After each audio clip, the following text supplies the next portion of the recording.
এইবিলাকৰ দৰকাৰ নাই। কিন্তু ভাৰত এটা সাংঘাতিক শক্তিশালী ৰাষ্ট্ৰ, আমাৰ শক্তিশালী ৰাষ্ট্ৰ। বাংলাদেশ সামান্য সৰু এটা ৰাষ্ট্ৰ। বাংলাদেশ যথেষ্ট পৰিমাণে আমাৰ ওপৰত ডিপেণ্ডেণ্ট। ভাৰত চৰকাৰে প্ৰেছাৰ ক্ৰিয়েট কৰি বাংলাদেশক বাধ্য কৰাব লাগে। এই বজৰং দল আৰু এইকেইটা বিজেপিৰ ৱৰ্কাৰকেইটা বৰ্ডাৰত গৈ নাচি থাকিলে তাৰে মানুহখিনি নিৰাপদ নহয়। এই বিজেপিৰ এই এজেণ্ডা বন্ধ কৰি মোদী ডাঙৰীয়া, অমিত শ্বাহ ডাঙৰীয়া বাংলাদেশৰ লগত যোগাযোগ কৰি তাত নিৰাপত্তা নিশ্চিত কৰক। একো ল'ব নোৱাৰে। বাংলাদেশে আমি লৈ দিছোঁ, বাংলাদেশখনে আমি পাকিস্তানৰ পৰা লৈ দিছোঁ। বাংলাদেশৰ ক'ত আওকাত আছে যে অসম ল'ব পাৰিব, ভাৰতৰ এখন গাঁও ল'ব পাৰিব? ভাৰতৰ 1 ইঞ্চি মাটিও বাংলাদেশে ল'ব নোৱাৰে। গতিকে ইমানখিনি শক্তি আমাৰ ভাৰতৰ আছে।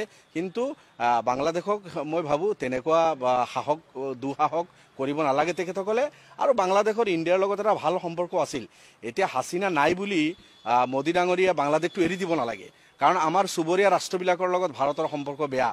নেপালো ভাৰতৰ লগত সম্পৰ্ক বেয়া কৰি চীনৰ লগত সম্পৰ্ক কৰি আছে। শ্ৰীলংকাৰো সম্পৰ্ক চীনৰ লগত হৈ আছে। ভূটানত আহি চীনে বাহৰ পাতি ডেভেলপমেণ্টৰ কাম কৰি আছে। বাংলাদেশটো ভাৰতৰ একমাত্ৰ বন্ধু ৰাষ্ট্ৰ আছিল। এতিয়া হাছিনা নাই বুলি বাংলাদেশক মোৰ বোধেৰে এৰি দিব নালাগে। যিসকল আছে সেইসকলৰ লগত সম্পৰ্ক স্থাপন কৰি এইটো আমাৰ যিটো বৈদেশিক নীতি হিচাপে ভাৰতৰ লগত যিটো সম্পৰ্ক আছিল এইটো ৰাখিব লাগে। চাব, মই এজন মুছলমান হিচাপে, বিং এ মুছলিম, আমাৰ ধৰ্মই আমাক এইটো শিক্ষা দিয়ে, কোনো মানুহক জবৰদস্তি ধৰ্মান্তকৰণ কৰিব নালাগে। ইছলামত এইটো আমাৰ কোৰাণত আছে, there is no' compulsion in Islam. এইটো কোৰাণত আছে, কোনো কম্পালশ্যন নাই।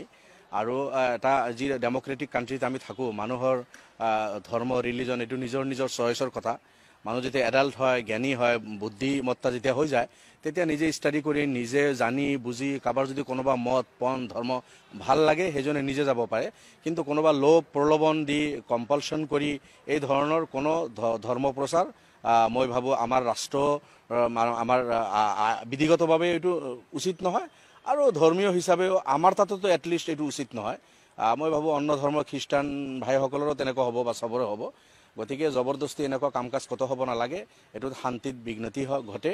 আৰু যোনে যি ধৰ্মত, ৰিলিজনত আছে তাত নিজৰ ধৰ্ম ভালদৰে পালন কৰি থাকিলেই শান্তি প্ৰতিষ্ঠা হ'ব। বাকী কোনোবা পঢ়ি শুনি জানি বুজি কোনোবা ক'ৰবাত গৈছে আহিছে, এইবিলাকতো গোটেই বিশ্বত চলি আছে। জবৰদস্তি হ'ব নালাগে। বাংলাদেশৰ সংখ্যালঘুসকল নিৰাপদে থাকক, আমি এইটো কামনা কৰোঁ। বাংলাদেশৰ যি ইণ্টাৰিয়াম গভৰ্ণমেণ্ট আছে, ডক্টৰ ইউনুছৰ চৰকাৰ, আমি আপোনালোকৰ যোগেদি আগত আহ্বান কৰিছোঁ, এতিয়া আহ্বান কৰোঁ, বাংলাদেশত থকা মাইনৰিটিসকলৰ নিৰাপত্তা নিশ্চিত কৰিব লাগে তেখেতসকলে। আৰু ভাৰতৰ যিহেতু বাংলাদেশ এটা বন্ধু ৰাষ্ট্ৰ, বাংলাদেশৰ জন্মত ভাৰতৰ সাংঘাতিকভাৱে অৰিহণা আছে। বাংলাদেশ যেতিয়া পাকিস্তানৰ পৰা দুফাল কৰি বাংলাদেশ বনোৱা হয়, ভাৰতে সহায় নকৰিলে হয়তো সম্ভৱ নহ'লহেঁতেন।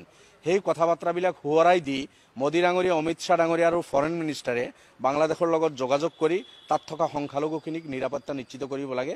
কিন্তু আমি লক্ষ্য কৰিছোঁ ভাৰতৰ বৈদেশিক নীতি আমাৰ ভাল লগা নাই।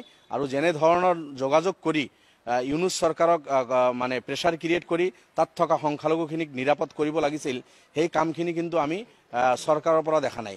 এনেই বিজেপিৰ ৱৰ্কাৰসকলে জঁপিয়াই আছে, আপোনাৰ কি কয়, আপোনাৰ বৰ্ডাৰ ফালি ইফালে গুচি যাম বুলি হুলস্থুল কৰি আছে। এইবিলাকত লাভ নহয় নহয়।